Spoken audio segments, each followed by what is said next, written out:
for life. Good morning. It is Wednesday, Friends Day, March 25th, 2026. The Anti-Hero Broadcast is the news entertainment broadcast for veterans, first responders, and all blue-collar Americans. This show is, of course, brought to you by GhostBed. Go to ghostbed.com/antihero. Save 10% on their already ridiculously low prices. Everything from pillowcases, mattress toppers, cooling packs, and technology sheets. Their award-winning mattresses, 60,000 plus 5-star rating and reviews. In-house customer service, free shipping, and free returns. If you got to replace something in the bedroom, go to ghostbed.com/antihero. You'll save 10% and it'll tell them that we sent you. And Elevated Silence. We got Jim coming on a little bit from Elevated Silence. Go to elevatedsilence.com and use promo code antihero15. Save 15% on your can. Everything from 22s to 50 cals. Exercise your Second Amendment right. Jim will walk you through it. It is not a complicated process. Get yourself a suppressor. Go to elevatedsilence.com. Use promo code antihero15 and save 15%. And we'll have a lot more to talk about when Jim joins us here in a few minutes. We have with us, though, Ian. What is up, guys? Oh, I can't hear Justin. Oh, no. Justin, can you hear us? I don't think Justin can hear us either. Oh, no. Anyways, we have Ian here. He's one of the 99%, and he's going to help me co-host since Mike's a lazy douche who's on a cruise. So, Ian, introduce yourself. Can everybody know your name on your tag, your handle? Yeah. So my name is Ian Keller. That's my government name. But you'll see me in the chat as Fumasa. I'm one of the I guess you could say the co-host of the Counterculture Gaming Studios podcast. I don't know what we're really calling it. I like it. But yeah, so you can catch us live at 9 p.m. on Saturdays. We try to keep that time so that people have time to hang out with their families on Saturdays. And is that your phone? Is it mine? Oh shoot. It's okay. Rookie mistake. It's okay. Yeah, I know, right? So you guys go live on Counterculture Gaming on Saturday nights. Yeah, so we go live on Twitch. I guess I'll have to get with you about trying to go live on YouTube because I don't know how I could get it to go live on YouTube without having signed into your YouTube account. Yeah, we can get you hooked up. Yeah, I just don't know how that works. Me neither. But me and Justin clearly don't know how any of this shit works. Like I don't know what is going on. Like, yeah, no, I'm back because of my Air. Oh yeah, it's AirPod. Yeah. Okay. It's that new mic you bought, bro. I don't know. It's so fucking nice. Is it plugged in? Yeah. Okay, I was just making sure. Yeah, you guys had me open up the Rode app, and then maybe the Rode app fucked it up. Who knows? But Ian, so you guys are going to be streaming live Saturday nights at 9 p.m., but you also are releasing a podcast once a week, right? So we'll go live at 9 p.m. on Saturdays, and then if you guys miss that, you're not, you're out with your family doing the things that you do with your family. I believe we want to start releasing the episodes on Wednesdays, but I don't know if that's a good day. You guys let me know if you guys want it earlier, and I can, I guess work with you on releasing it earlier. I'd say podcast. All right, so are you releasing the live show just after the fact on Wednesdays? Like, is it, or are you guys doing a whole separately recorded thing? No, so it's recorded and streamed live on Saturday, and then you'll take that same recording. Exactly and just shift it over to YouTube so that people that watch things on YouTube, because I know coming over to Twitch is also like you're jumping platforms and all that stuff, and that sometimes isn't fun. But I don't know anything about that. Yeah, Twitch is, if no one has ever been on Twitch, Twitch is like I guess you could say the premier gaming like platform that everyone streams to. You can find a bunch of other things on there, but it's mainly for video games, and that's where a lot of your high-end video game players like got famous. I guess you could say. What else is on Twitch? I imagine that you could find anything on there that you wanted to if you looked it up in like a category, kind of. Nothing like YouTube, but definitely, you could find, I'm sure you could find cooking classes on there, anything. Anyone who wants to stream to Twitch. Nothing like YouTube, but exactly like YouTube. Yeah. Well, it would be more live. Like you would find more live stuff there. It would just be happening live. But most people's pages save the live for an extended, like a period of time, and then that depends on like your level that you're with Twitch. So, like you've got like these affiliates and stuff like that. Yeah, the goal would be for you guys to go live and Mhm. also stream onto Facebook, and then that way Yeah. you guys can just keep the episode after the live on there, Exactly. and you don't have to do all the back end uploading. Yeah, exactly. Because I don't.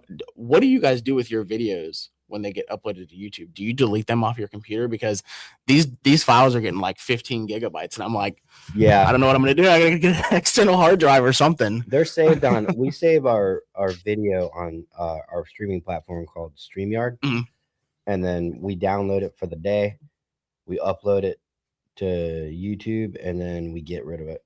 So Okay, and then you just delete it once it's on YouTube, you can get it back. You can re-download it. Okay. It's your content, so you don't have to. And I have an external hard drive that's doing the same thing as my microphone, apparently, and it's not registering. So it's like, this is every Donut Shop podcast ever. And I'm like freaking out because I can't get back onto it. So I need to try and recover it somehow. It works, but it's just not. So all my episodes are there, other than YouTube. Justin, you're the best tech guy ever. Best, worst tech guy ever. All of his tech doesn't work, but he can work you through your tech problems. There you go. Yeah. Call me while I'm cooking dinner and I can get you set up. But fucking my own shit, it don't He can work. teach you how to play the game, but he can't play the game himself. You know? No. I read the instructions and then gave up. All right, but yeah, so before we move on with the episode, this is Ian from Counterculture Gaming. I'm gonna throw it up. It's scheduled to go up at 6 today. Yeah. 6 So we'll o'clock. see. If you didn't come by and watch it live the last Saturday that it was produced, then you can go on the Counterculture Inc. YouTube and it'll be there 6 p.m. tonight. All right. Ladies and gentlemen, without further ado, Jim Hood from Elevated Silence. What's up, gentlemen? Jim, how you doing, man? I'm quite well. How are you guys? We're good. Had some tech issues. Justin's still working through his. It wouldn't be a live show without tech issues, though. So there you go. Yeah, but I mean, we started this Wednesday Friends Day thing where we just dedicate Wednesdays to current events, just like always. But we try to keep it more focused on guests, but not like, oh, we got to get the celebrity guests on here. We got to get the Navy SEALs. This is more of like getting to know people that we work with, we partner with, we associate with. And, you've been such a gracious partner for us for a long time. I think we're, probably coming up on a year. Mm-hmm. And a lot of people ask us about you. And I'm like, oh, he's such a great dude. And they're like, oh, cool. And I'm like, you know what? We need to get Jim on here so everybody can get to know Jim. Because I know him as an awesome dude. So, but yeah. Just trying to make the world a quieter place. That's all. I love it. That's just such a good slogan too. And this kind of my relationship with you started and we had our first conversation. At the end of it, you said, wow, man, I kind of wish all business meetings went like that. And I felt the same way. And so then as I got to know you, I'm like, you don't seem like the guy that grew up with what do they call it? Like a silver spoon. You seem like a very, very average guy that is and I mean, I would like to talk about, if you're comfortable, your success story and how you built, your elevated, I'm calling it this, but the elevated empire, and how you stay so grounded as a person and, stuff like that. I grew up with a spoon in my mouth, all right, but it was a folding disposable spork. Definitely was not silver by any means. And it broke a lot. There you go. Hard to eat with. So what was it? So where did you grow up? What did you do before entrepreneurship, or was entrepreneurship right out the gate your thing? Not at all. This is really going to blow your mind. So I grew up in the panhandle of Florida. Just my whole life, I was that guy that never moved off, never went to college, didn't do any of that. But I spent 20 years in banking before I went self-employed. That did surprise me. I would not have guessed that. Never thought a banker. That's crazy. I was the matter of fact, let me see if I can find this real quick. I was the shirt and tie guy constantly every day. I mean, it gives you a bit of a background for financing and how to speak to the banks, at least if when you need to raise your own capital, right? To speak to the banks, yes. As far as did it relate to knowing what to do when you're self-employed, not near what I thought. No. The biggest thing Oh, I learned about being self-employed is the only thing that can prepare you for it is being self-employed. That's it. that's what you All right, told me. Tyler, you ready for this one? Yeah. Look at that. Oh, that is Nice. You look like you're running for Congress. Hell no. Yeah. Flip an American flag back there behind him. Oh, just Yeah. give Yeah, us there that you photo go. and we'll do all kinds of work with it. Look at that. And also Mike sends his regard. His lazy ass is on a cruise, is on vacation, and he really wishes he could be here. But I was like, well, then cancel your cruise and come on. And he laughed. So I'm just gonna need you to end that real early, okay? but Yeah, nothing really prepares you for self-employment. And I learned early on that if you're not sweating over payroll when you get started, you're not self-employed.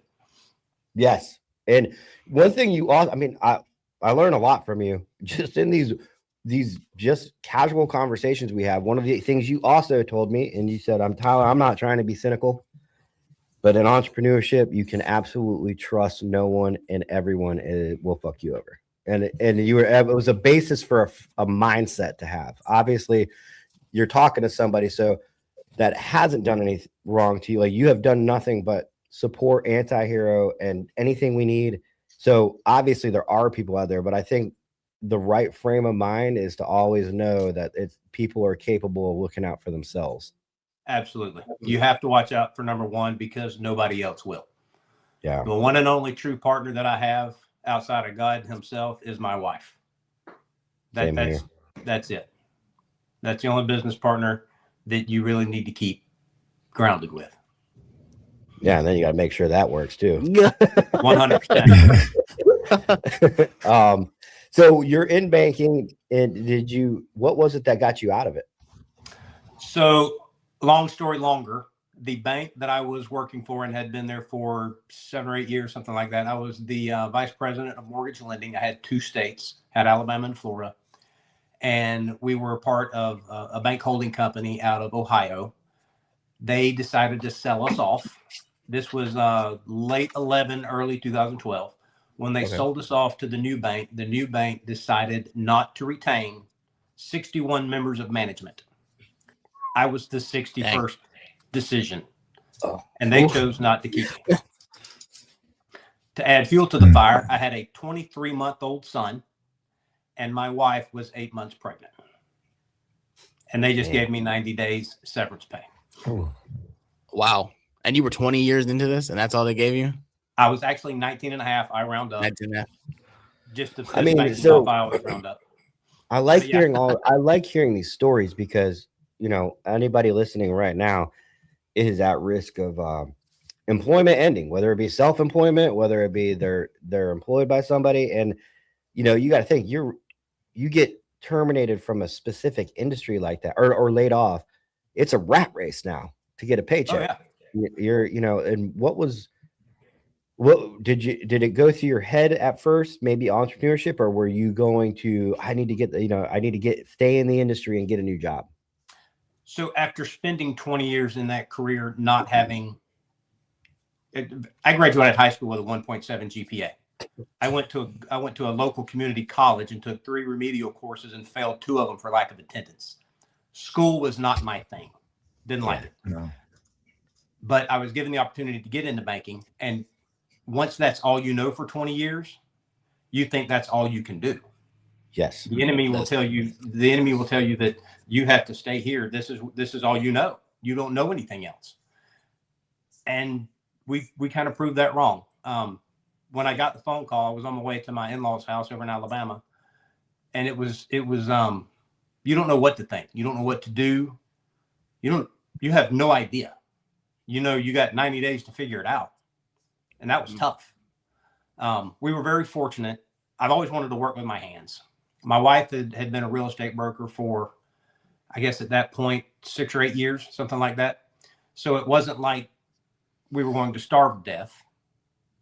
but it wasn't like there was a regular paycheck every Friday either. So we decided to start flipping houses. We're in the Panhandle. This is where everybody wants to go. We started flipping houses. It was fun. It was profitable, and it was hard. Yeah. Yeah. Were you always good with your? Were you always good with your hands? Like, were you always? I've always liked to fix stuff, to figure stuff out. So I didn't have a dad growing up. My dad was an IA. I hadn't talked to him in 20 years, which is awesome.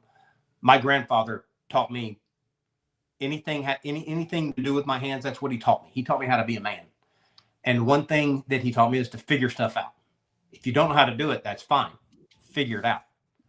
So my whole life, I've just figured stuff out. And that's one of the mottos we have in our family. If you don't know how to do something, figure it out. And it never hurts to ask questions. You sure you weren't in the military? That's exactly what they tell you in the military. Figure it out. So I'll shorten it up. We started flipping houses for 3 or 4 years, and then subs got hard to find. So I went on a rampage in 2015 and opened up 7 different companies. Opened up a plumbing company, an electrical company, concrete, engineering, construction, electrical. I don't know if I said that yet or not. And one of them was a gun company, because what man doesn't want to get online, order guns, and have them shipped to the house, right? Yeah. Fast forward to now, I have sold everything except for the holding companies that we have, and concentrating on elevated silence. Wow. That's crazy. What is the paperwork like for 7 companies? You just got to figure it out. Just figure it out. I could sit here and write you an outline of this is what to do and how to do it. Nah, Departmentofrevenue.com. And then you stare at that screen for about 45 minutes before you figure out. You say, I don't know what I just read. Yeah. It's eventually going to come to you. And you make mistakes. You make a ton of mistakes. You realize a year later that, we should have done that and didn't do it. I brought my sister on to work for me back in, I think her first day was the week of January in 2016. And she's still sitting over in that office. She has been with me through thick and thin, and she's learned more than I have, because if I can't figure it out, I don't have time to do it. I say, here, Tiffany, you handle it. And it's just, you keep the family motto going, Tiffany. You figure it out. You figure it out. I've got all this other to figure out. I need you to figure this out. Yeah. So. Man, so, you got all these companies, you sell them all. And elevated silence, is it because that's become a kind of like a passion for you? Like, you enjoy doing it? Obviously, you probably enjoy working with your hands, but plumbing and electricity don't sound as fun as guns. Not at all. Not at all. Not to mention, I wasn't licensed in any of those other companies, and I had partners in them. That didn't last long. I had there was a lot of partner issues, and we all ended up splitting ways. And the only partner that I was left with is my wife, the one I should have trusted to begin with. Silencers is fun. It's trying at times. There's a lot of part of this industry that I don't like, but that's going to be with anything. You got to take a little bit of bad with a good. But I mean, I get to meet people like you guys. I get to meet tons of special operators. I get to go to all these events. I get world-class training from these guys. It's fun. And if I can put the icing on the cake, when you're sitting there shooting with someone and they say, well, I shoot this suppressor, I shoot that one, and I screw mine on there, and I said, well, shoot that one. And then they look up and they give you that grin like, wow, that's cool. Yep, that was me. I remember when you I remember that face. Yeah, we were introduced by Eddie Gallagher, and I was really excited. We had great phone calls, and you were like, you stand behind your product, and you were like, we got to go shooting. That's like the next step. That's really the final step, but I got to take you shooting. So we go shoot, and you came all the way to us. You and Eddie I think you guys drove here, right? We did. Eddie and I travel well together. And we shot, and it was probably the most fun range day I've ever had, because it, just suppressor after gun after gun, like, hey, you want to shoot a sniper rifle? Like, yeah. I've always wanted to do that. Shooting hostage targets at 600 yards. Yeah, It's a good thing. I mean, I've never done that before. I had no sniping in any of my training as far as military and law enforcement. So I think that was my first time behind a gun like that. Oh wow, Yeah, that you was probably the tell too. 6.5 Creedmoor, if I remember correctly. Mm-hmm. Good times. So, I got a question. I might be jumping ahead a little bit in the range of things, but with stuff that we see in it, like I sit there and I pay attention to stuff like pistol braces because I got a pistol braced AR-15 type setup, the poor man's way of going through an SBR. And what do you have any kind of experience with going in with some of this legislation that goes in with suppressors? Because I know they change stuff all the time. Yeah. And so aside from just being manufacturing and stuff, do you lobby and work with that kind of stuff? I'm going to geek out on you here. You're going to have some Go questions. So for if I graze over something, stop me. I sit on the board of the American Suppressor Association, which was formed by Knox Williams about 12, 14 years ago. If it weren't for the American Suppressor Association, there would only be a handful of states where you could legally own a suppressor. Oh, okay. And now we're up to 43, I believe, 43 states where you can legally own one. And we're working on the other 7. Cool. There is a ton of stuff that goes on behind the scenes. There's a ton of lobbying. There's case in point, Virginia, where they were trying to, I think it was Virginia, they were trying to impose a $500 tax stamp on all suppressors in the state. Our guys got on the ground, went to the state legislation, and was able to get that killed. Good. So it's things like that happen every day. Our guys are on the ground, and it takes money to do this. I'll get into that in a minute. It takes money to send these guys off and do that. 90% of the people that own a suppressor have no idea what went on behind the scenes to give them, I can't say the right to, because I've always had the right to, but to make it legal for them to do that. Yeah. Yeah. And we tell people a lot. When we read your ad every day, we kind of, I always stick to kind of like a little talking points because I don't want to forget them because they're important. Mm-hmm. But one of the things I relay to people is that it is your right. And the process is not as intimidating as it seems. And I don't know if that's because of the past, like you're talking about, where anything with any type of tax stamp or anything like that, people are just like, dude, I'm not trying to go through that whole process. And from what you told us, I mean, you were on night shift about 6 months ago and you explained it to us. And I was like, wow, it is a lot simpler than I thought it was. It's a real simple process. And let me preface this by saying, I don't like the process. I don't think there should be a process. But the fact that there is one, my guys with the help of the ATF, I did say the help of the ATF because there are a lot of good folks inside that agency, I promise. It's been streamlined to the point to where the only reason you don't buy a suppressor now is because you don't want one. Yes. I hear excuses such as, well, I don't want to be on the government's list. If you got a driver's license and you're walking around here as a citizen, you're on a list. Yeah. I get the fact that you don't want to give the ATF the right to come in your house. I get it. But I know a lot of people that own suppressors, as you can imagine. That's never happened to anybody that I know. As long as you follow the rules with it and don't do anything stupid, you'll be fine. Back to the legislation, the one big beautiful bill, one thing that we got in that was the reduction of the $200 tax stamp down to $0. Right. So now a $1,000 suppressor will cost you $1,000. It won't cost you $1,200.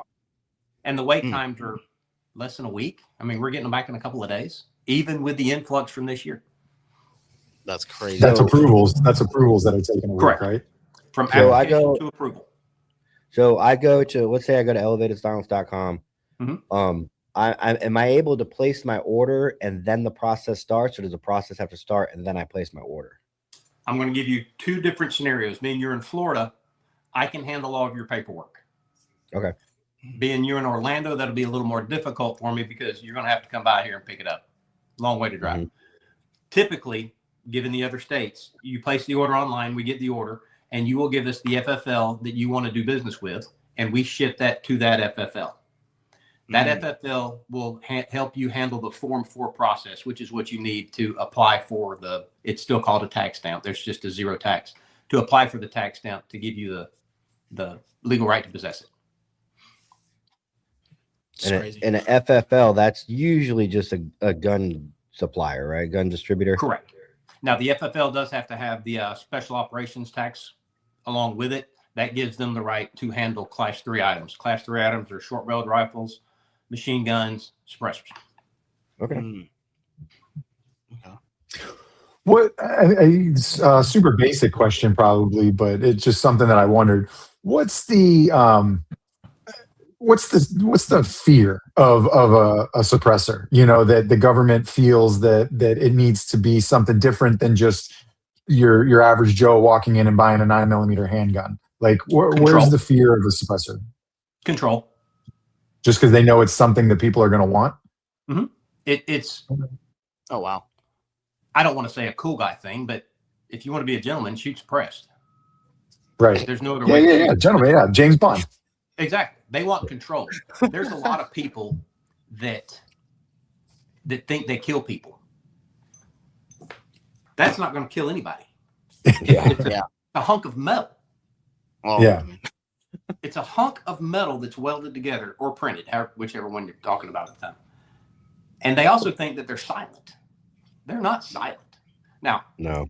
22 on a bolt gun shooting subsonic, that's about as close as you're going to get to hearing nothing. That's a snake fart. It is so quiet. So it's basically it runs because it's been in the films and in the movies. It's used theoretically by tier 1 type units and stuff. So it's seen as a murder weapon more so than just a general gun firearm. It's seen as something that is assistive to murder and narking people. Murder. Yeah. Can we say murder anymore? Isn't it called unalive now, I believe? Yeah, unalive. Oh yeah, we can't say that on here. An unalive He's assistive device. You know, it's funny too. I mean, you look at like the question that Justin just asked about suppressors. I mean, look at the federal fight again, and I highly doubt any of us do it, but look at cannabis. Yep. Just the conundrum. I can't even wrap my head around how it's like it's federally like it's a class 1 drug. Class 1 drug over heroin and opiates and you got states running it recreationally and they can't even use the banking systems because the federal government, I'm assuming it's got to be a control thing. Like, hey, we have to control this industry and we don't have it under control yet. But, which is wild because they could make so much money. Federalize it and tax it. They would and make it legal across the board. They could make billions of dollars off of that industry. They could give us that healthcare we need. All about the control. They want the control of it. Yeah. There's a lot of the uneducated politicians in the gun world that think you can screw on a silencer. Suppressor is what I call them, and I want to geek out on that in a minute. And you can go in a crowd, you can shoot 50 people, and nobody knows where it come from. Yeah, assassins. They're afraid we're all going to become assassins. That's just ignorant. Yeah. It goes to the point you can't argue with that level of stupid because they're going to bring you down to their level and beat you out of experience. You just got to walk away from some folks. And I mean, look at social media. I mean, when we put out a clip of the difference between a suppressor and a silencer, the amount of people that were just arguing in the comments, and it was a joke. I got eviscerated. I normally don't read the comments. I follow Joe Rogan's rules, like don't read the comments. Yeah. I had to. And it was a joke, but it's kind of serious because I don't build silencers. Nobody builds a silencer because they don't exist. Yes, that's what the original patent said, and yes, that's what the ATF makes us call them. That's a fact. So it's kind of a play on words, but they're suppressors. They suppress the sound. They don't silence it. I mean, that's like if you were born with a name Dickhead and you're like, guys, I know I was born with a legal name Dickhead, but I'm not a dickhead. Such an analogy to create. Exactly. But I yeah, like an they analogy. roasted me on that. But yeah, so back to I mean the demonization of it of a suppressor slash silencer or whatever, you know, like that kind of goes to what you guys were talking about with marijuana, with like William Randolph Hearst, you know, paper companies like trying to prove that hemp is not as good as paper. Oh, So it's you like, know about that? Because I've tried to find Joe Rogan's spiel on why marijuana was demonized when it was, and it was because they had to pick between the paper company or marijuana. Essentially, that's what it was, and they picked newspaper Yeah. companies. You know? Can you yeah, tell us about that? because William Randolph Hearst owned the newspapers and the paper companies, so he did not want a superior product, which was hemp, to be utilized. So he created this like reefer madness. People, you know, oh, smoking marijuana and it makes you crazy and all this kind of stuff. So it demonized it. I learned about that when I was in California touring his house. They even talk about it. His castle or mansion that he has out there in California off the PCH. They talk about this man lying. Yeah. And then So nobody brings that to the media to say, hey. No, I mean it's well known now, but the damage is already done. So Yeah. same thing, in my opinion, with suppressors, silencers. Someone has created that, and we've done it in video games and stuff. You know, all these video games. It's like, oh, go to the war chest, pick up a silencer. You know, click. You know, and then now you can walk around with night vision through houses and murk people. So, And the silencer was really that was done with Hiram Maxim back in, I think it was 1908 when he started making them. I mean, that's what they were at the point. They were silencers. Were they just as controlled when they first came out, or did it take a minute for the feds to be like, whoa, hold on? So that came along. The $200 tax stamp came along. I think it was 1934. That was the government's way of controlling what got out there, because you could only have them if you were rich. I think the equivalent to $200 in 1934 to today would be like a $4,400 tax stamp. So if suppressors had a $4,400 tax stamp on them nowadays, there wouldn't be very many of them around. It'd be a business I definitely wouldn't have gotten in. Yeah. What made you get into suppressors? So we opened Elevated Silence just as we were going to be kind of like a distributor, if you will, a retailer for other people's silencers. I went hunting with my son one time, who was 6 at the time. No, he was 5 at the time. And I forgot my first and only can that I had for my rifle. I knew there was a massive point of impact shift. So, I mean, we were hunting. We weren't going to do any shooting because I didn't know where my point of impact was going to be. And then God put an idea in my head about a baffle stack. That's the, I don't have one here. That's the internals of the suppressor itself. And I drew it out on a napkin and got a hold of a buddy that knew an engineer. One thing led to another. He made my prototype. We shot it, and it was perfect. It's what we wanted. How long from the napkin drawing to like the product being created? How long did that take? That was about 6 months. Okay. Really? That's it? That's just because I knew somebody that knew somebody that knew somebody. I use that 6 degrees of separation. When you think of something like that and you draw it out on a napkin, the anticipation from that point to the time you get that original can in your hand seems like it takes decades. Eternity. Yeah. There you go. baffle stack there. Oh wow. What am I looking Well at, done, Justin? sir. The inside of a suppressor. So all those little chambers in there, that's a baffle stack. Okay. I can almost tell you who those are. Oh, nice. Because So how does it I own one of all of them actually. So how does it work to suppress the noise that's coming out? Does it slowly release the gas as it comes through so it's not as loud? I've never really understood how suppressors actually work. Yes and no. So when you fire a gun, there's actually 2 loud noises, but they happen so close together that people just call it one gunshot.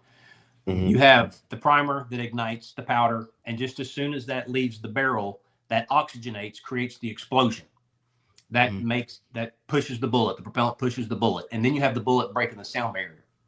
So you actually have 2 loud noises. What the suppressor does is it takes that initial explosion with the gunpowder, and it runs those gases through all those chambers that you see there, and moves them around gently and delicately and cools them off before they get expelled through the muzzle. Ah, that makes sense now. Okay. Just like the muffler on your car. Yeah. That's kind of what I was thinking. Mm.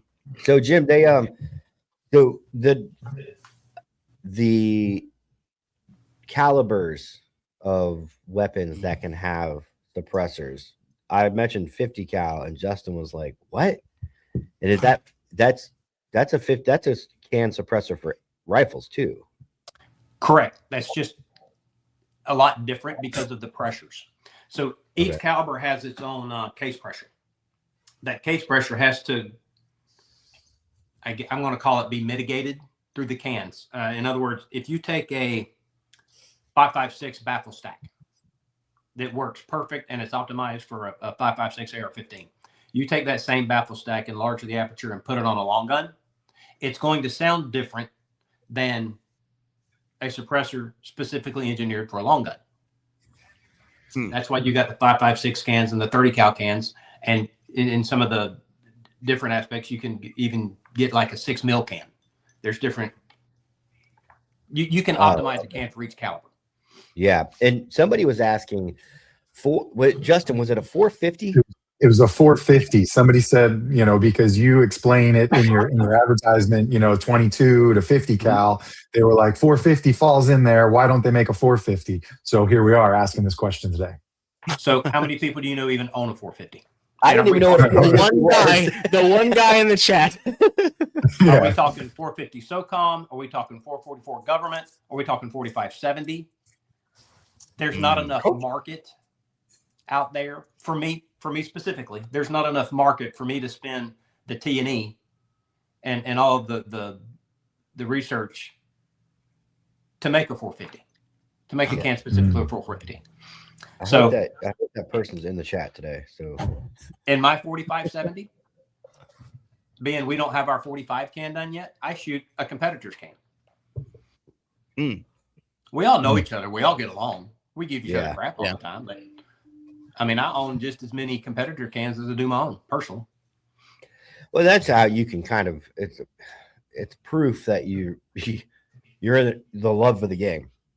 Like you just love like it's not just your suppressors. I talk about it all the time.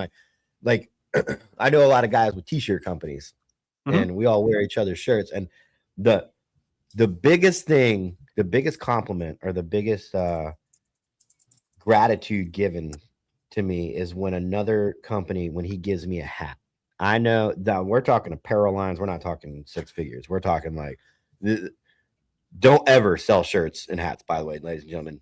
Do anything. It is not worth it. And but when another guy gives you a hat, that's his like, hey man, I want you to have this. Even though I know you have your own hats, I want you to wear this. And you're like, man, that's so cool of you. So I mean, a little bit different industries, but I understand, if you love suppressors, you're going to shoot the best suppressors, not just your own. Absolutely. Now, do we like to think we make the best suppressors? Absolutely. We do engineered for what they are. 100% we do. But I know probably 85-90% of the suppressor guys. Well, let me back up. Last year I knew 85 to 90%. This year they're popping up everywhere. But we all get along. We trade secrets and that sort of thing. Because we all do the same thing. We try to make stuff quiet. Yeah. Some people have figured stuff out that I haven't. I've figured stuff that other people haven't. Will you ever venture into anything else other than suppressors, or do you like sticking with suppressors? As I'm the kind of guy that I'm never going to truly retire. I can't tell you that in 4, 5, 6, 8, 10 years from now, somebody wants to buy elevated, I sell it to them. I'm going to do something. I don't know what, but I'll do something. Don't get into I love t-shirts. buying and selling real estate. Yeah. Real estate? Start a podcast. Yeah. There you go. There's tons of money in it, Jim. I'm telling you. The best way to make $1 million in the gun industry is to start with two. Yeah, exactly. Yeah. When you started flipping houses, now I'm asking in today's times, it is obvious that a lot of people are living paycheck to paycheck. If you were to go and to do something like that, do you have to have capital? Do you have capital in your own self, or do you go out and find capital to start that process and take that risk? Like, how did that work? If you don't mind me asking. Don't mind a bit. So you got to think about the time frame this happened. I lost my job in January of 2012. The last 3 years of my banking career, I spent in court because my bank was suing the folks that defaulted on the loans. That was coming out of the real estate crash that started in August of 07. Mm-hmm. And that took years to clean up. So when that got cleaned up, there was a lot of inventory on the market that you could buy a distressed home, a foreclosed home that the banks just wanted off their books because it took 2-3 years to get it foreclosed or what have you. And we were able to get these homes. And dude, our first house was, I want to say it was like $75,000. It wasn't an expensive home whatsoever. So we started small. You know, my first ever patrol area was a place called Deltona, Florida. And Deltona was created to be a living area for Orlando, for people to leave Orlando. I don't know what industries, but so Deltona at the time I patrolled it was like 95% residential, right? There was like 2 plazas, a movie theater towards the end of my time there. And I was like, why is there so much crime in Deltona? Like, there's just weird, heinous murders, no gangs, not a lot of drugs, but just like crazy shit that happens. And what it was when the housing crisis hit, you'll have a great road, a great street, a great cul-de-sac, and then all of a sudden the renters come in and they'll have 20 people in one house because the houses are large with 5 bedrooms. And then that creates a place that nobody wants to live next to a house like that. So then the entire area starts to get like infected with, I gotta watch my words, but like undesirable settings, that come with crime. And then I watched, and so I was like, man, that's what Delta. I was like, I would look at these houses, I'm like, they're built like they're beautiful houses the way they are. They're all dirty and broken, but I could see that they're really like nice houses. And I'm like, how did this happen? And it was that housing crisis that they came in and bought it for a super low price when it should have been like a $200,000 home. And I guess there's no HOAs in Deltona because they allow everybody. Oh man, the housing crisis was a tough time for the entire country. The first 2 states that were in it were Ohio and Florida. And if you remember correctly, the bank that I worked for, of course, based out of Ohio, owned us here in Alabama and Florida. Yeah. Let me circle back with the 450 question. November chimed in. He was the one that asked that. He was specifically asking if you have anything that will cover the 450 Bushmaster, or anything in your product line that you recommend for it currently. We are going through the process with prototypes on the 45 can. I am probably halfway through it. So in another 6 months, we will have a 45 can that is specifically engineered to the 45 caliber gun. One thing that we're trying to do is you take a 45 ACP like a 1911 with a threaded barrel. You can, depending on its construction, bleed that over to your 4570 or your 450 Bushmaster. But we want to make sure that it's going to operate really well on all of those local platforms. Given to where the gun industry is going with lever guns are a big thing. I killed a buffalo with my lever gun using a competitor's can just in January. It's got to work well on both. We've got to make sure that we've got the piston just right for your pistols. We got to make sure that it can handle the pressures of a 450 Bushmaster or a 458 SOCOM. We just want to make sure that it's perfect. And until it's perfect, I'm not going to release it. Perfect. Yeah. Good. Well, while I'm at it, I'm going to read a couple other super chats, knock them out. Jay dropped in 10 pounds over from the UK for the boys. Thanks, Jay. Thanks, Jay. Friday. What's that? Yeah. I said thanks. I don't really know what 10 pounds equates to, but thank you. It's like 12 or 13 bucks. All give or right. take, yeah. Yeah. We got taxed. We get taxed differently How on did their you pounds, do that? probably. 1776. I didn't know you could do an actual like 1776. Yeah. That's cool. Oh, Pride Assassin's got it figured out. So, and then he's going off on other tangents. A lot of talk about Soros DAs, but Bloomberg mayors are just as bad. Mayors appoint police chiefs, and admin sucks the best of times, let alone at hostile plants.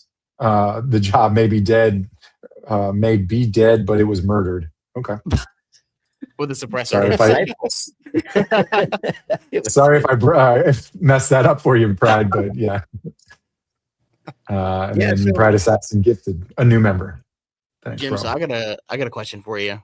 What does it look like for like your testing process? You said that you don't want to release a product unless it's perfect, which is a testament to your product. But how long does that testing process normally take when you develop a can? So depending on the caliber, our 5.56 can took over a year because we wanted to make sure that the pressures were right inside. We wanted to make sure how much heat it could handle over a given period of time.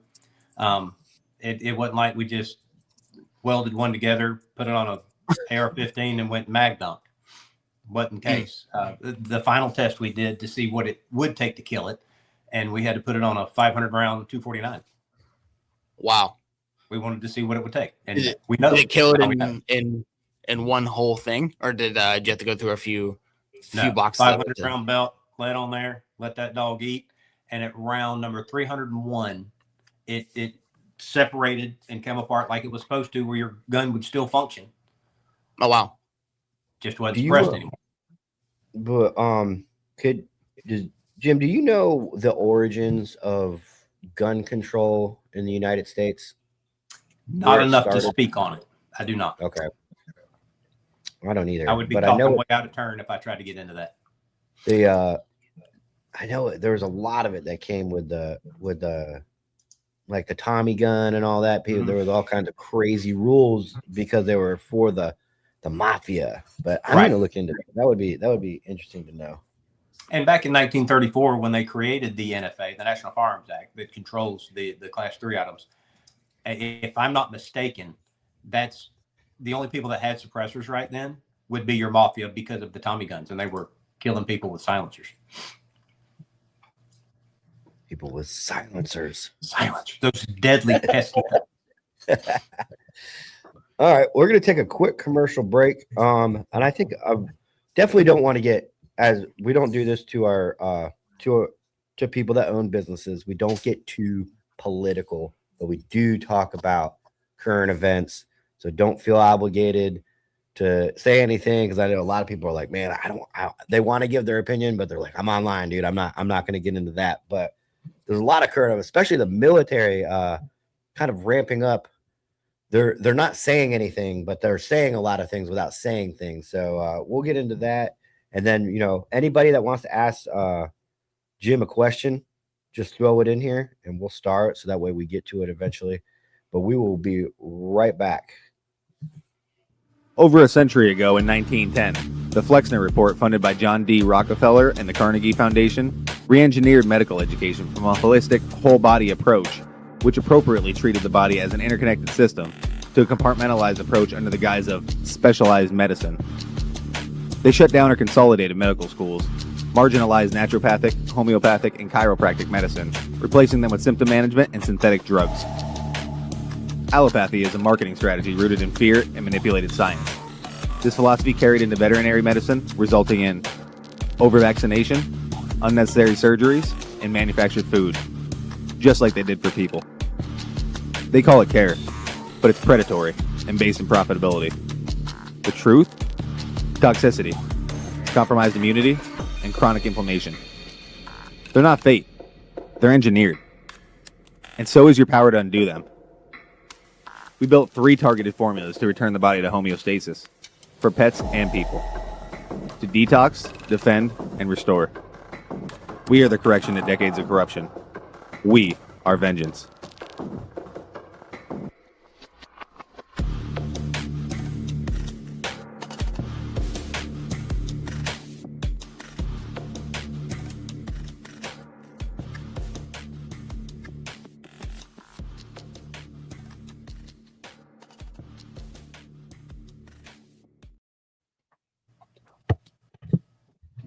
And we're back. Quick run back and forth. I had to heat up my coffee, dude. My coffee never. How do you not finish that in? I'm savoring it. You know, we gotta get you, Tyler, this mug that my lieutenant used to have. It's a tech mug, and it's a self-heating mug, so it can just stay hot. Yeah, that Gatorbait brought me a coffee heater that's right here, but I drink out of the to-go cups, so I don't think I can really heat it. Or just transfer. Yeah, That's true. You can also I don't have a sink to wash it. The one that we have bathroom sinks, but I don't have a kitchen sink here, so I can't really. Yeah, I'm giving a lot of excuses. just wash it in the bathroom sink. But yes, you don't want to go to those bathroom sinks. no, I clean them, dude. Especially the one on the left. That's the guest bathroom. This show is brought to you by Crave Creatine. Go to trycrave.com and use promo code ANTIHER15. Save 15% on their creatine. Increase your strength by 30%. Increase your muscle mass by 30%. Creatine is something that we all need, and now studies are showing how it affects us mentally. So go to trycrave.com, and if you don't like it, they'll give you a money-back guarantee. So save 15% with Antihero 15 and Flatline Fiber Code. Go to flatlinefibercode.com and use promo code.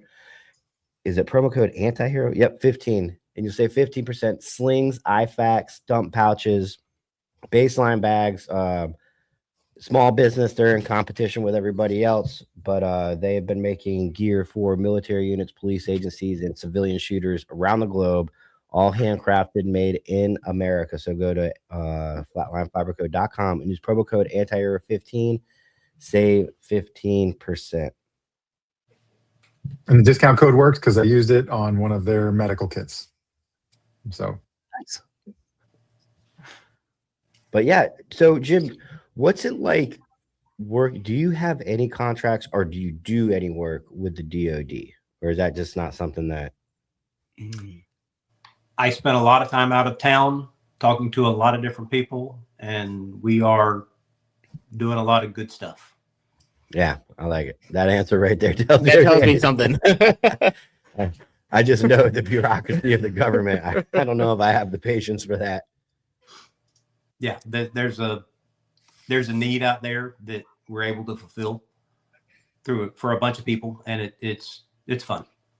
And I noticed one thing as I was leaving law enforcement, that SWAT, lots and lots of SWAT teams are starting to utilize suppressors for really, essentially, I think it's more for health reasons.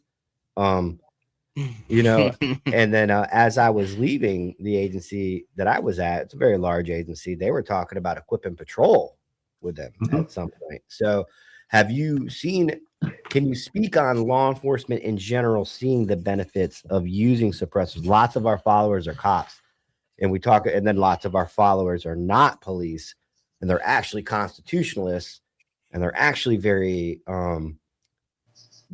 what would you call that? They're very hesitant of government having all of the things that they say we can't have. I deal with a lot of local law enforcement. There are, let me use this one example, like school resource deputies, SRDs or SROs, school resource officers. If they have an engagement, it's going to be in a hallway. More than likely, it's going to be in a hallway or in a closed room. If you've ever fired an unsuppressed 5.56 in a closed room, you need hearing aids.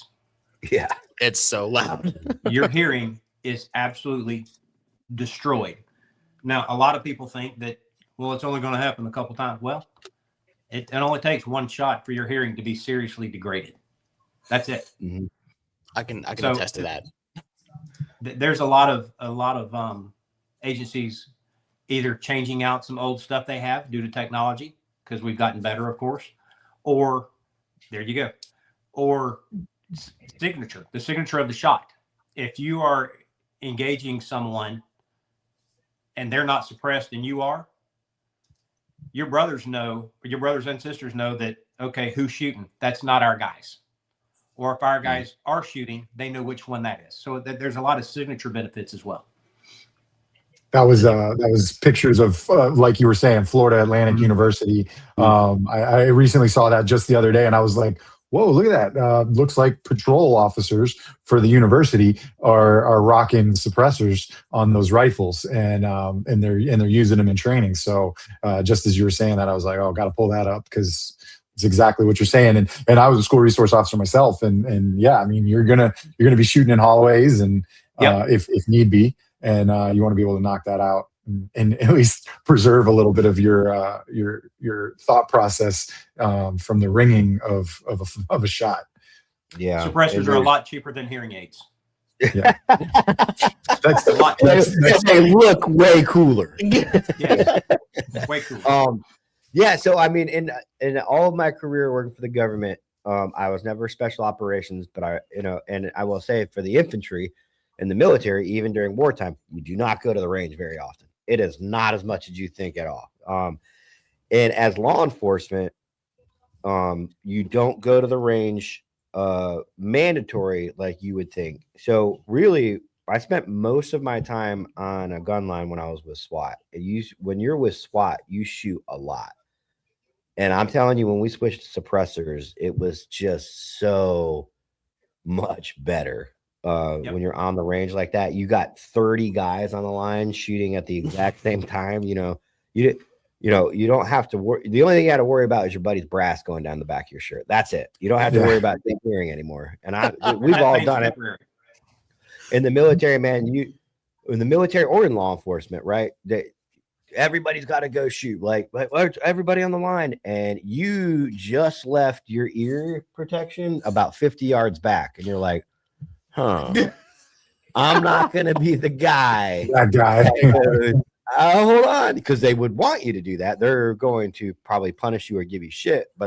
And I just remember sometimes you're just like, fuck it. And the first shot, you can't hear anything. I'm like, I look back at what Jim just said. I'm like, how many times did I permanently damage my hearing by doing that? That's literally what happened to me. If it's real quiet for just a second, you'll hear it ringing in your ears. Yeah. Oh yeah, it's constant. If you spend any amount of time on the range, it's going to be there.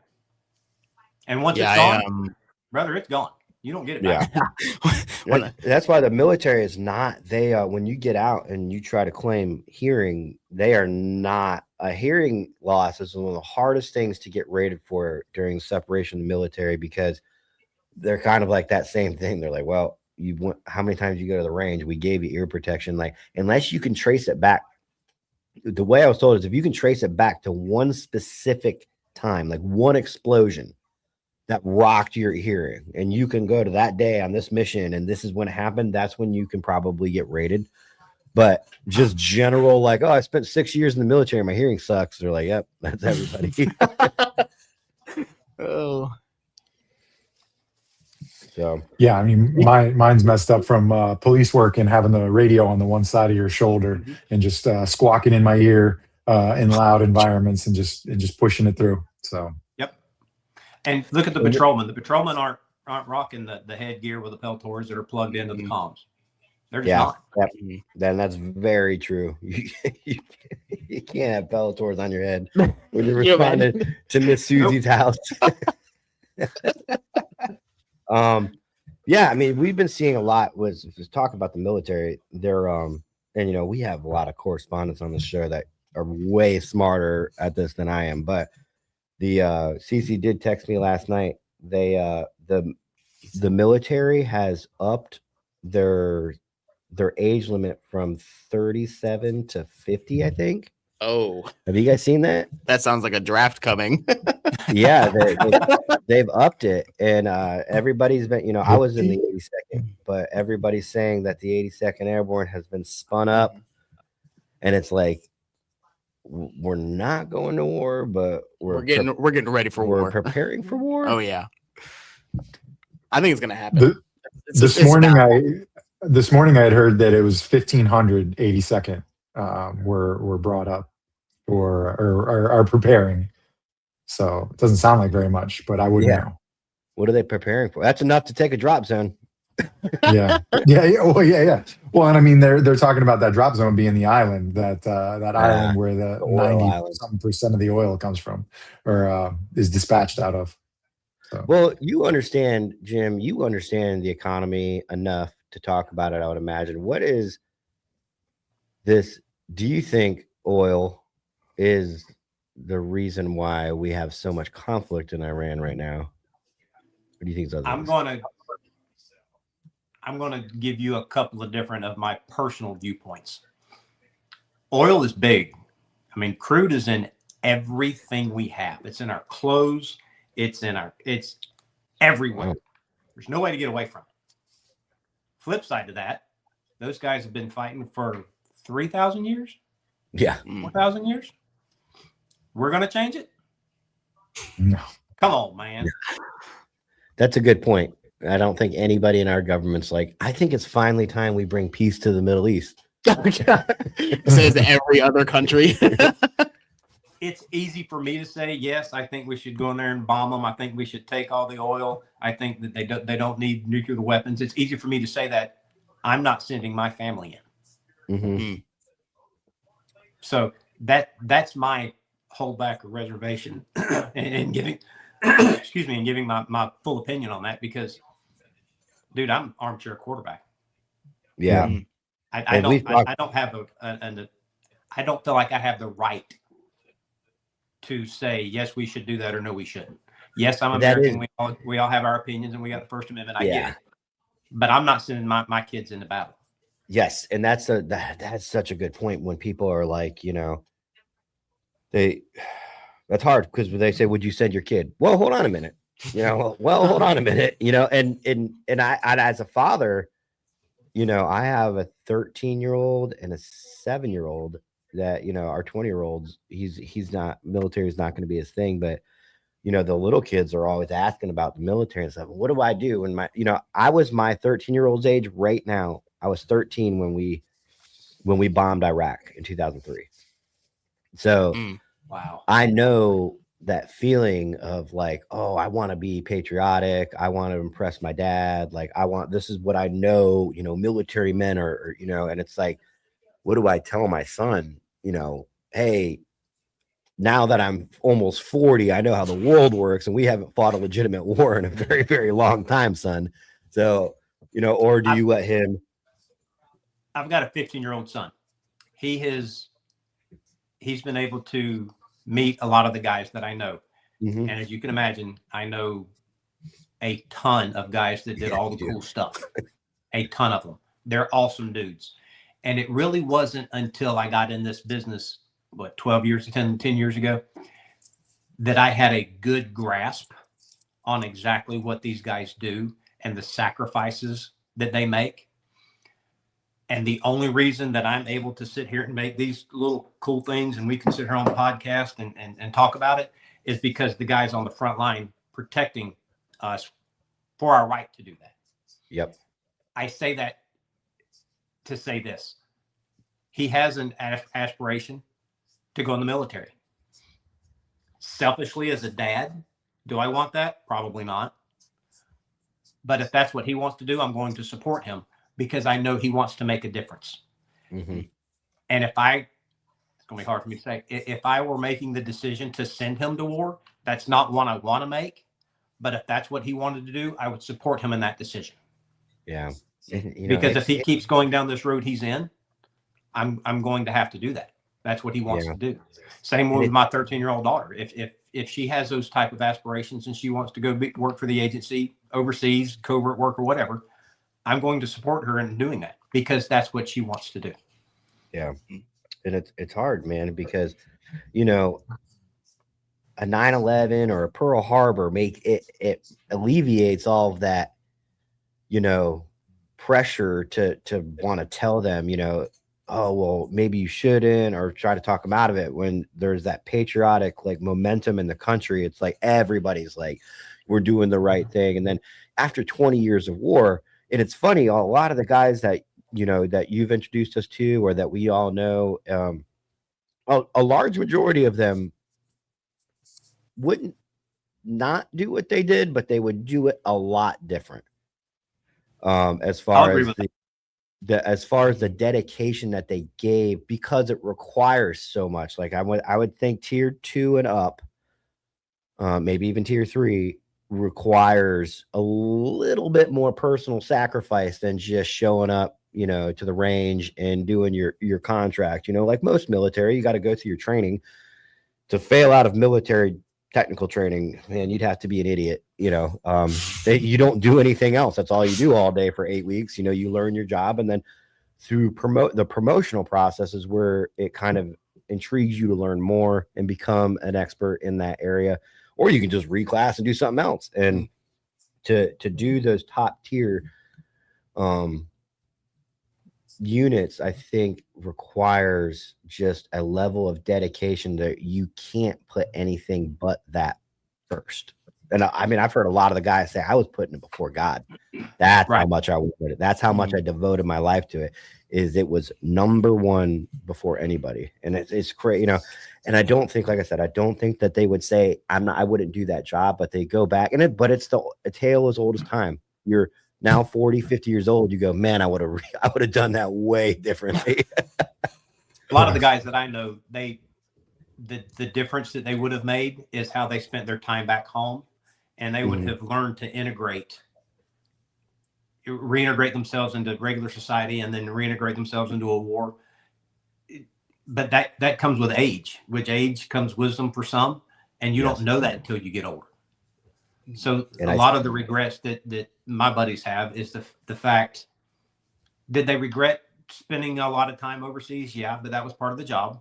But they would have just integrated differently. They would have gotten help sooner. They would have done ibogaine sooner, or whatever that looks like.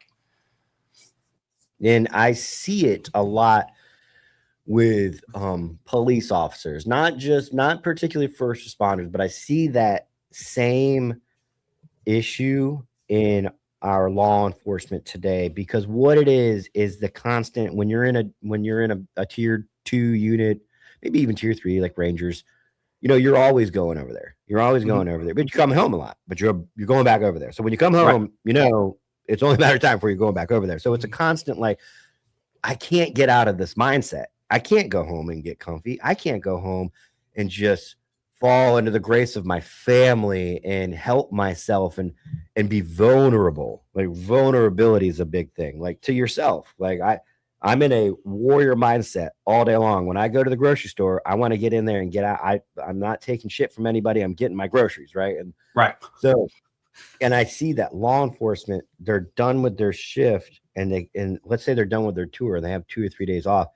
A lot of guys are having trouble turning it off. And when they're at the end of their career, they go, I would have given up all the promotions, all the special assignments to go back to being a better father, to being there for my during my kids' games, maybe being a better husband.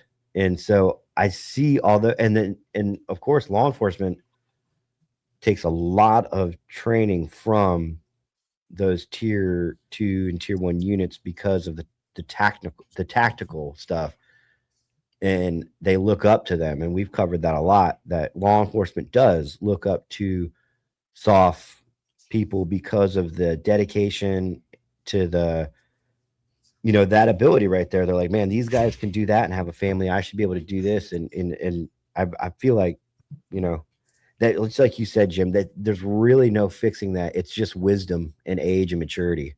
Yep. And with that wisdom, there's a lot of the physical stuff that you were like, there's no way I'm going to do that. When you're young, you're like, I'll do it. I don't care. I can keep it. I mean, look at professional athletes. Look at football players. Very rarely do you see a football player call it after year 4 for his own health. It happens. I've seen it. But very rarely does a football player go, I'm ending my career for the longevity of my life. They will push it because they have the same mindset. I've worked to get here for 20 years. I've been trying to get here, and now I'm here. I'm not going to fucking quit. And, people go and look back now, and they're like, man, I was an idiot. They say money can't buy happiness. It can't buy health either. No. Well, I think you said it well, Tyler, and probably a month ago, you were talking about your son and how I say everything well. Yeah. No, so you were talking about how are you going to tell your son pro football might not be for you, you know? And you said that those people go to bed thinking about that. The same thing with your high level tier 1 units. They do that. That's what they do. They go. That's the only thing that they're thinking about. And I feel like that happens in cop world too. Like the stakes are the highest in cop and military world. It's your life. It's your partner's life. So you're on this high level of stress, 12 hours a day, whatever your shift is, and then you got to come home and act like that doesn't affect you and how your like emotions were throughout the day.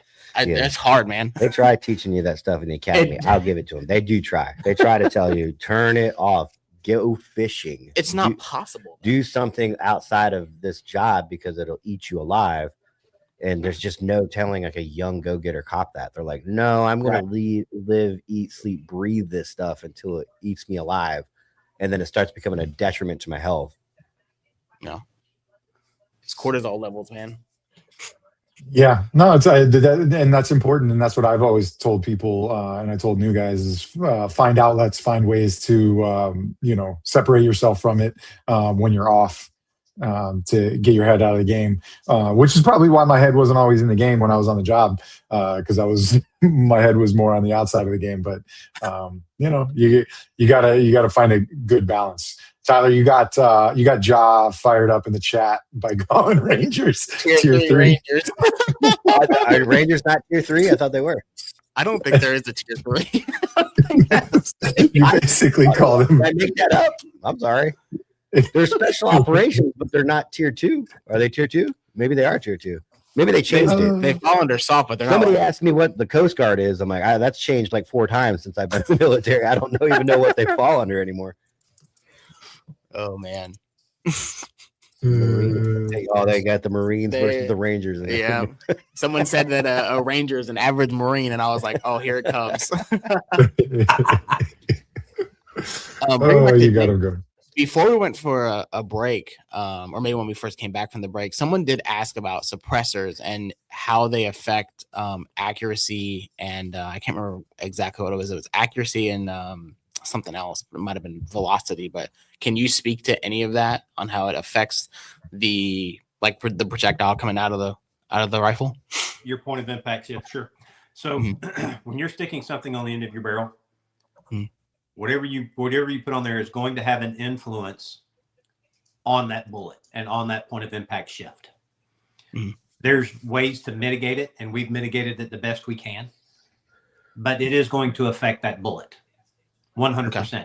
I know with our 3D printed 30 cal cans now, there's about 3/4 of an inch difference between suppressed and unsuppressed. It is repeatable. So you don't do like I did and leave your can at home and go hunting. Now you can still shoot. 3/4 of an inch doesn't make a big difference when you're shooting deer, pigs, what have you. Yeah. But as long as you know where that is, and that's what I would suggest to people, know where your rifle is unsuppressed. Screw your suppressor on, and if you're going to shoot primarily suppressed, which I'm pretty sure you would, zero your gun with your suppressor.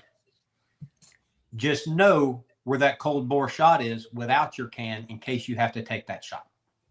Good advice. Yeah. I think it was from Mark Freed, that question. I wanted to remember it. Yeah, I know in the video games, when you add a suppressor on your rifle, your accuracy goes down. I'm telling you, I never had, SWAT was the first time I ever had shot a suppressor in my life. And then I'd shot at like Hux Works or something like that. And mine blew up. And then they blamed me for it. I'm like, I don't know how that's my fault, but it blew off the gun. And then it happened to somebody else, and they were like, And then the only other suppressor I ever shot was the elevated silence suppressors since then. So now suppressors will improve your accuracy. It improves your accuracy for 2 main reasons. Number one, you don't have that full recoil, because it does take about 30 to 40% of the recoil out of whatever you're shooting, as well as it does away with that initial loud bang. So there's no flinch. There's no any of that. Now, tier 1 guys, tier 2 guys, they don't have a flinch because they shoot all the time. But for your common shooter, it takes that out of it. So you got better target reacquisition. You're not anticipating the shot. You're not pulling it. So it does make you a more accurate shooter for sure. I'd never thought about that. I thought you were going to hit us with a joke. It does improve your accuracy, and here's why. No joke. No, that makes sense though. That does make sense. It makes you look cooler. I'm Googling. If you look What's and the feel first two cool, rules of operating? that's what you need, First man. one's look cool. Yep, you gotta look cool.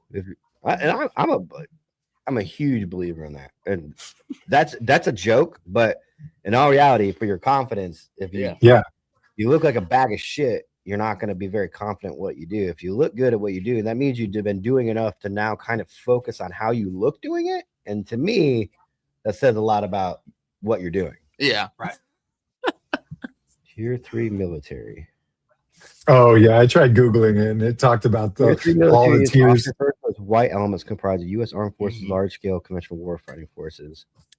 Regular Army, Navy, Marine Corps, Air Force, 82nd, 104. Oh, Marine Recon. See, they're throwing Marine Recon in there, but I thought that was soft. No, recon is actually not at all soft. They do what you would consider soft stuff, Wait, but what's it's only a Marine Corps element. They do not serve like oh, the Raiders were soft.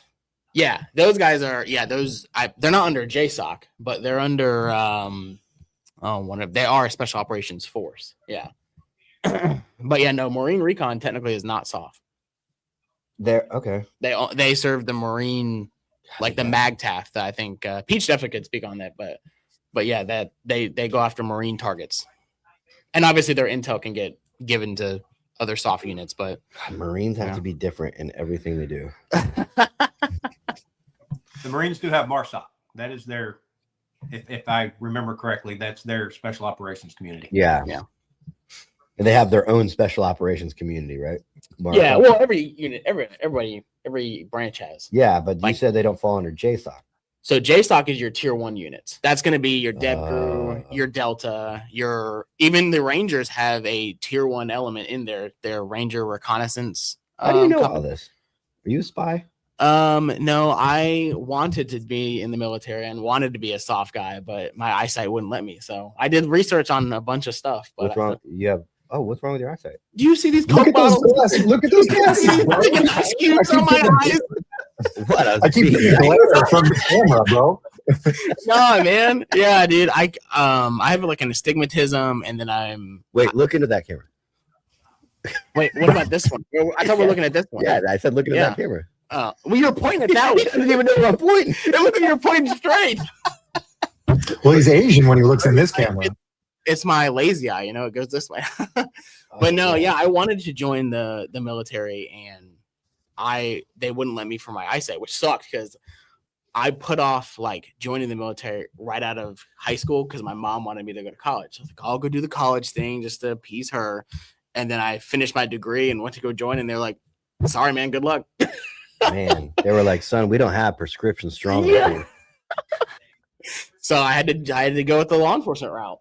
So that put me towards I was a probation officer for a little bit, and then I did some time in the Border Patrol for three years, and then I was like, the Border Patrol thing was cool. Got to peek behind that corner, that curtain, but decided to go back into the healthcare. So you work in healthcare now? Yeah. I work in as a nurse. I was about to. So I'm a nurse, bro. Are you a male nurse? Yeah, I'm a male nurse. Yep. I work in the the CT ICU at Duke University Hospital. Oh wow. Yeah. So patients having heart surgery, come to me, bro. I think Border Patrol would be cool to work now. I don't think 5 years ago Border Patrol would have been very fun. 5 years ago, you got like when you came in, you got the stories from 2000 like 9 and 10, and they're like, that was the best year. That's where we were going out and smacking tonks in the back of the head and stuff like that. And I was like, dang, you guys are crazy. But what? So they have this saying. It's called. You said it, not me. They have this saying. They have this saying. It's called a tonk, and that's what we call like illegal aliens, Mexicans. And are we allowed to say that word? Oh, we say it. They say it. I don't think it's. Sounds like a well, everybody loves Border Patrol and ICE right now, so exactly. But yeah, so I didn't know we had borders in our last administration. We really didn't. But yeah, so they would hide in like the brush, and as the illegal aliens would walk out, this is at night, the agents would like jump out from the brush and like hit them on the back of the head with their flashlight, the big D-cell flashlights, and it would make like a punk sound. Yeah. Oh man. So that's why they call them tonks. Punk. Yeah. Yep. Aquapong backs that up. Yep, exactly. It's just like, okay, hold on. I'm gonna use what would be considered a derogatory term, like wetback. That's not a real derogatory term. That's like a term that has become derogatory, but that was the way Border Patrol used. Like they would figure out, oh, that guy's probably illegal because his back is wet from swimming over the Rio Grande, changing clothes real quickly, and his back is wet. So when they're integrating into society, into the city, they're like, everyone else is not wet. You're wet. And they would go like have an immigration or an immigration inspection and be like, oh, you're illegal. So it's not as derogatory as you think it is. Little back. Sorry, guys. YouTube, if it ends up getting kicked down, sorry. But that's a little backstory. We'll get off the topics of derogatory terms. Yeah. Move on. But ICE seems to be. I remember when ICE in 2000, it was Trump's first term. I don't know. ICE was hiring like crazy, but it was all deportation officer. It was. It wasn't a federal. You weren't a federal agent when they were hiring, and I remember seeing it going. There's going to be a lot of cops that leave cop work to go do this, and then they're all going to get laid off. And that's what happened when Biden came in, and now ICE is the place to go back to. Yeah, you see all these cops leaving their jobs, but you got like longevity. Like so many law enforcement officers are unhappy with the climate that we're in right now, where their hands are tied. We can't do anything. They're getting jammed up, and ICE is out there just belly to back suplexing people in the middle of the street, shooting whoever they want. And and I'm not saying that's a good thing, but I'm saying that they're not only is it like fair, it's actually leaning towards them where they have, when I say they don't have accountability, I don't mean that like a liberal. I'm saying that their accountability is the federal government. Yeah. When they say you're good, you're good. There's no state official, there's no governor, there's no mayor, there's nobody that's going to be able to incarcerate you. So I see a lot of people jumping ship to go work for ICE, but when the pendulum swings back and we have a left leaning president, I don't think ICE is going to stay around very long. I think it depends on where you want to go too. Like within the Department of Homeland Security, like they have, like if you're looking to go into like investigative work, like HSI, that's a great gig to have, and they do a lot of awesome work. A lot of like sex trafficking and stuff gets found out by HSI. Yeah, well, I mean, look at everybody uses the stepping stone, the TSA thing, right? TSA, I remember I was like, why are you going to work for TSA? They're like, I have to. I'm like waiting on a background check for Secret Service. So I'm just going to work for the TSA for a year until they hire me. And I'm like, oh, that makes sense because I don't know anybody that's ever aspired to work for TSA. I also feel like changing jobs is not going to help your background process any faster. Well, when you're in the federal system, it makes everything a lot easier. So, but now they're not, I'm assuming you knew this, Jim, but they haven't paid Homeland Security, HSI, the entire Department of Homeland Security is not getting paid by the federal government. So TSA quit showing up to work. And do you blame them? No, because they're not. We were talking about this last episode. Law enforcement and military, there's an obligation. The military, you're not coming into work because they did a freeze on our pay for a couple weeks when I was in, and they were like, "Yeah, you're still coming to work." That's not even a thing, guys. In law enforcement, it's you can't go on strike or not show up. And a lot of state statutes have made it criminal that if you have a badge and you go on strike, you can be charged criminally. So sworn law enforcement, they don't have the option to not, but TSA is not sworn. So why would they show up to work? Yeah. Good segue into something. I had a phone call yesterday with some guys that have a 202 area code. And being that a lot of DHS has not been funded, there are a lot of local law enforcement agencies, I don't want to say doing their job, but doing a large portion of their job. 18% of the illegals that have been detained this year, mostly, were from local law enforcement. So there is a program that I'm happy to help any sheriff or police chief with, that you can get government funding with no strings attached, based on what I know. Do they just reach out to you to be pointed in the right direction? Yeah, if they want to get a hold of you guys, you're welcome to give them my office number, and I am happy to set up a call to do what have you. Wow. You know what I'm interested in is all those TSA agents that are like not working. Like they decided, all right, I'm not getting paid, I'm not working. So when I was in the Border Patrol, we had the same thing when the government shut down. Like we weren't getting paid, and I think it only lasted maybe 2 weeks max, a month. So you might have missed one paycheck. But even though if you came to work, like they were gonna back pay you. It's not like you weren't gonna get paid. Yeah. So I mean, like well, look at the residual effects of that though. So they're more than likely have less than 2 weeks of savings. So they could probably go 2 to 3 weeks without getting paid. Past that, your bills are going to be late. Then your credit's going to be hindered. And then you can't buy a house because you got late payments. There's a whole cascading effect. Yeah. About not paying people that live paycheck to paycheck. Are they going to get all the money back? Sure. Yeah. You're going to fix their credit too.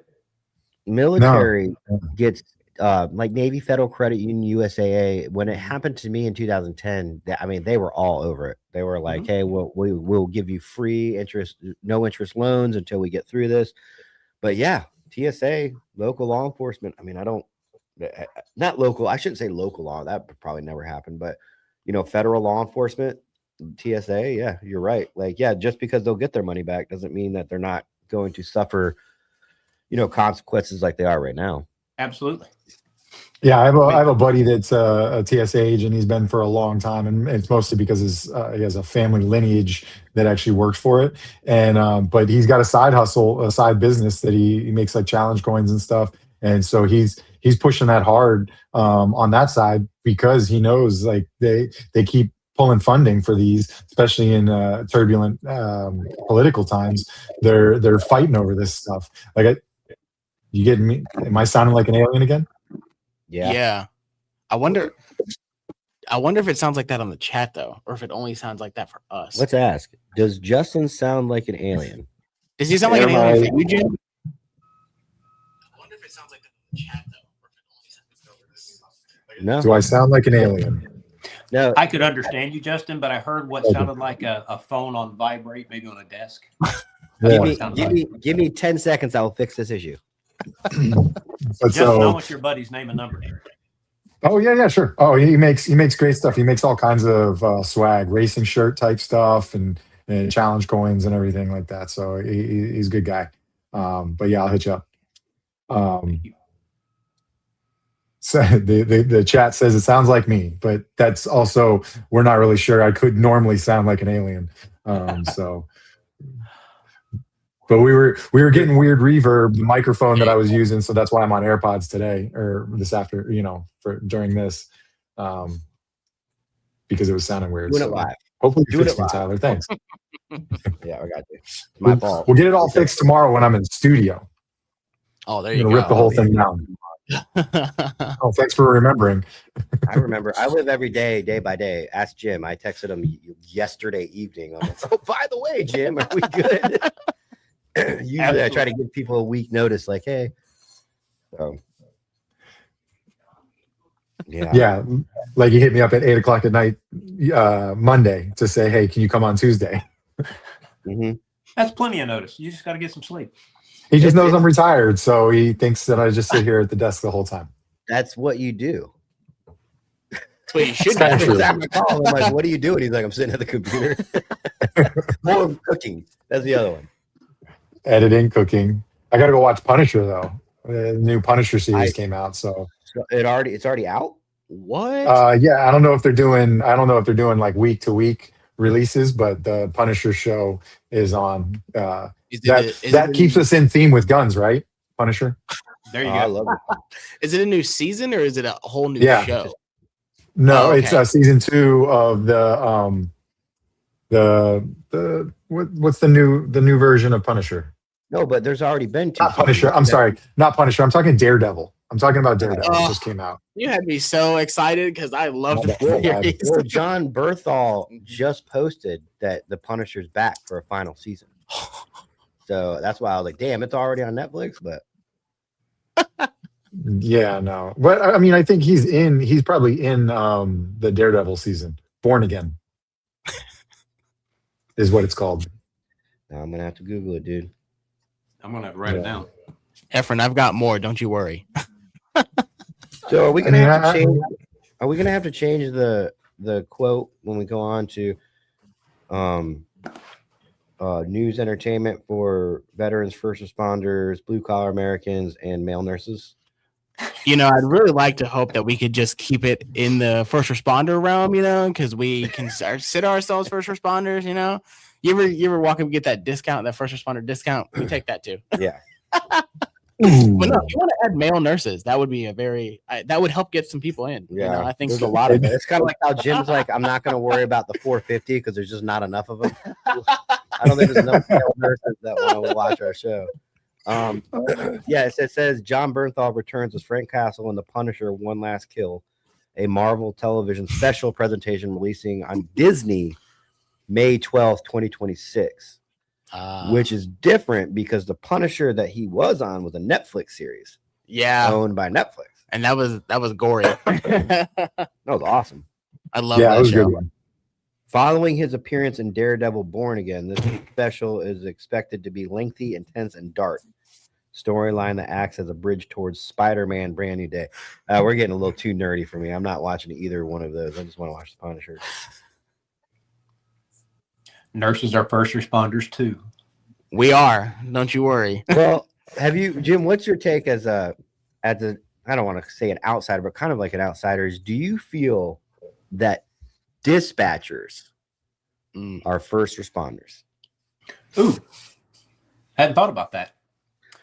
So I'll give you a little bit of what my thought process is that although they are not responding physically, they're having to fight and lobby in different states to get the same help for PTSD that first responders get. And I've never really heard a dispatcher say, I believe I'm a first responder, but in order to get a lot of the benefits that are needed, they have to fall under the first responder. So a lot of states are making them first responders in order to get them the help they need, because I know like dispatchers hear some awful things. Mm-hmm. And then I think my first reaction would be, yeah, they should be considered because they have their own different, if I can call it a sector of PTSD. They're your, again, I'm going to call it ISR. They're your ISR. They're your navigators. They're telling everybody who's going where and what's going on. Yeah. And if something goes south with some wrong information that they happen to broadcast, then that would weigh on them. So Yeah, and I've interviewed dispatcher before that had PTSD, and you talk about that kind of thing with there. Like I compare it to being almost in a submarine, where it's like you can't really get out and affect what's going on, what your people that you've built relationships on or with over the air, you know their voice. Like I've talked about some of my old dispatchers that knew what we were doing because of how we talked, and they could hear it in the voice that was on that radio. They knew, like, even if we said we are all right, they knew I'm still sending somebody over there because they know that there's panic in the voice that's usually calm, or that kind of thing. And then the 911 operators, where they're picking up people on the worst day of their life, and they're trying to command that scene over the phone and tell them how to do CPR on a child or a family member, loved one that is potentially dying, and dealing with that. So yeah, I mean, I always give them all that kind of credit. Yeah, I would for sure. Yeah, I mean, Mark says in the chat, some dispatchers, I mean, I know in South Florida, they're all, I mean, it's computer aided dispatch a lot of times, or computer aided first aid, where they basically have to like check off, I told them to do this, I told them to do this, I told them to do this. And I know I've been on the other side of 911 calling in because I wasn't on duty, and I'm trying to tell them the 911 operator everything we're doing, and I'm checking off the real list, and they're like asking me these same questions, and it's like, yo, get off the programming. Oh, look at that. Nick finally subscribed and became a member on YouTube. Check out my color. I see was it. thinking the same It's thing. green. It's green. We see it, Nick. But yeah, we covered Jim, we covered a Boston police officer that was in a shooting. So you're tracking the George Soros planted state attorneys that are. Yep. I mean, this really isn't conspiracy anymore. It's they're there to charge cops and let criminals go. They'll say it in their own mottos. They just they don't say it that way, but they'll say it like that. And Boston police officer Nicholas O'Malley, a call came out, a carjacking happened. Officer O'Malley found the car. This is at night, by the way, and I cut this reel the other day, but this is how I look at it. I'm not a cop anymore. These guys are out hunting evil in a cold night in Boston. Finds the guy. They do what they're trained to do, and they pull up behind it and they pinch it, and the guy starts trying to back out. He's doing the reverse, the Austin Powers thing. He's smashing in the cars, and they've got their guns drawn on him, saying stop. Well, Officer O'Malley, although he has not said much and he's letting the union speak for him, it has been stated that he has said generally, I thought that he was going to run over my partner based on the trajectory of the way the car was turning. So Officer O'Malley fired 3 shots in the window, killing the guy. Within 8 days, I misspoke the other day. It's 7 days. The state attorney's office filed charges on Nicholas O'Malley for manslaughter. That's and not they took him into custody. That's a shame. So we're looking at it and we're like, manslaughter is a pretty serious charge. When have you ever seen an investigator investigate something for 7 days? That's it. But essentially, it's right under murder. It is a murder. It's an accidental. It's a negligent murder. 7 days. A car crash investigation lasts longer than 7 days. Yes, that's what I'm saying. Like it already ruins the credibility of this investigation. And then somebody, I don't want to take credit for this, but I can't remember who it was. They said that this is a direct impact from the Justin Petty. Was his name Justin Petty? Oh, the New York, the Marine that choked. No. Okay. That's Petty. The Wait. guy that was shot by ICE. Alex Peretti? Alex Preddy. Preddy? Yeah, Alex- only in Minnesota. Alex Preddy. Okay, we got it. We're here. We're back. By ICE. And ICE did the same thing. They shot that other woman, Renee Good. She was doing the same thing. Mhm. And ICE, people are upset that they can't hold ICE to their accountability. So a lot of Boston cops were messaging us saying this is what they've been planning on doing. The first person that did this was going to get hemmed up to make an example of. I was like, man, that sucks because he did absolutely nothing wrong. That's a shame that you are sworn to protect and to serve.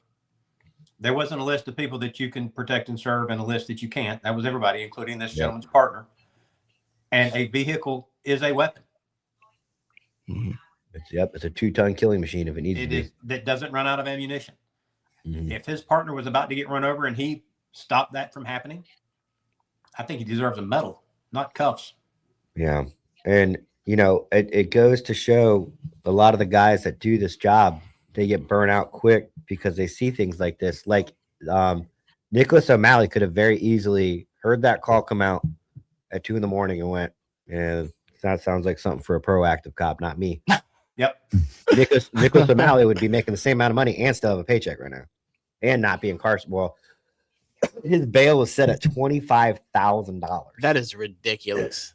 So I'm assuming that money was raised rather quickly. I'm assuming. I don't know for sure, but yeah, charges dropped on him. No, I heard no grand jury, no nothing, just charges from the state attorney's office. And then what these Soros planted attorneys do is you're never safe. They'll go, hey, get me the last 10 officer involved shootings, and they'll go through them and pick one, and this is going to be our example case, and they'll put charges on somebody 2 years later. In fact, Sal Oldrati, I can never say it, Oldrati. Yeah. Pipe Hitters is actually helping out tremendously with Eddie Gallagher. His is the same thing. His was, I think, 2 years old. He had won awards since the incident. And that state attorney, I want to say, is it Krasner? Yeah. In Philly? Was it him? Yeah. But I mean, ruined Sal's No, life. not Krasner. It was New Jersey. It was New Jersey. Yeah, ruined his life, dude. All of that. I mean, I brought up the press conference. There was a press conference this morning with the union head for Boston talking about it. Video. I love video. You hear it? I love video with sound though more.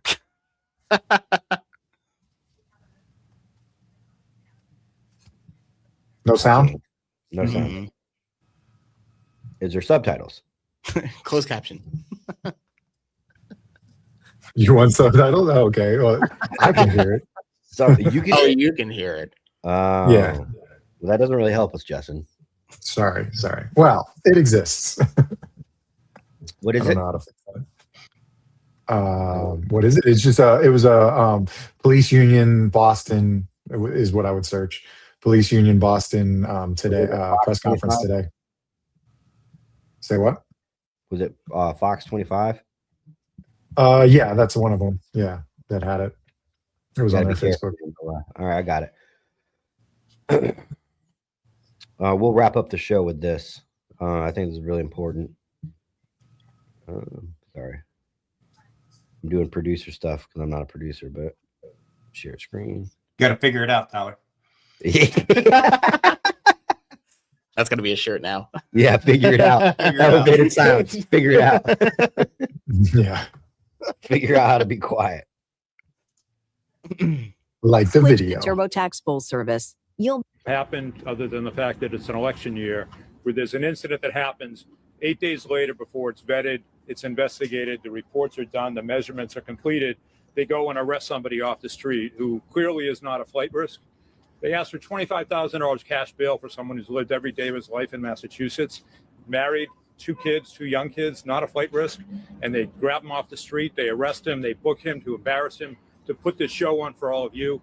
I just think they should have taken their time, gone through this thing. They can say whatever they want about my client being able to see where his partner was because his body-worn camera could see it. But that body-worn camera does not have human adrenaline. That body-worn camera is not worried about not seeing somebody's hands. That body-worn camera isn't worried about going home safe at night. So they can say whatever they want from that body-worn camera that we're not allowed to see because of the DA's policy before the interview. But my client's perception is what matters here. And he stands by his actions. I think at the end of this case, he's going to walk away as an innocent man. Mr. Anderson, the DA said that they arrested your client to not show special treatment in this case. What's your response to that? I've been involved in probably 100 or more police shootings. This is the first one anyone's ever been arrested. This is not preferential treatment. This is election year tactics. I love it. Boom. Well love worded. it. Election Very year well worded. tactics. Well, He's been waiting 100 cases to use that line. yeah, that's true. Well, Yeah. Jim, I appreciate you so much giving us 2 hours in the middle of a day on a Wednesday. Gentlemen, I appreciate you guys having me on. I love being with y'all. Yeah, you know that a lot of people think like, oh, that's the benefit of being an entrepreneur. But when you're an entrepreneur, you lay in bed at night going, what did I not do today? What did I not take care of? So the fact that you came on and talk to us, and a lot of the guys, they always ask about Elevated Silence. They ask about you because, like I said, I tell them Jim's such an amazing dude, and they're like, oh, okay. So I was like, man, Jim would be the perfect guest to have on a Wednesday. So Next time I wake up in a bad mood, I'm going to call you and listen to you describe me. I love that. tell me how I am again. Gentlemen, it's always a pleasure seeing you guys hanging out. Next time I need to drive down and hang out with you guys in studio for sure. Oh man, we'll make a whole day of it. Everybody will come. Justin will come up. Threaten me with a good time. Yeah, We'll have right, to go right. back to the range now. We'll have to do Michael that. be on another cruise though. Oh my dude, when you took Mike was like, Mike was I don't want to say fresh off retirement, but he had never like been treated like that by anybody. And when you took us to the range, Mike was like, I can't believe he like, I mean, Mike geeked out. He's like, I'm fucking hanging out with Eddie Gallagher, shooting all this free ammo with these badass suppressors. Jim's teaching us how. He was like, I'm blowing the fuck away. And I was like, I know. It's been his wife Love it. JoJo's profile picture since then. That's the profile picture of her laid out shooting a sniper shot. Yeah. So She ate that gun up. I don't know that she's ever had that much fun. Oh, yeah. no, I haven't had that much fun.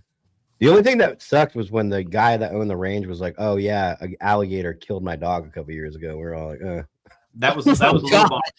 That was a little bummer. It's a swamp out there. But anyways, Jim, thank you so much. And please, anything you need from us, please let us know. Do the same, guys. I'm here. Y'all know how to reach me. All right, buddy. Have a Take good care, one. gentlemen. Later.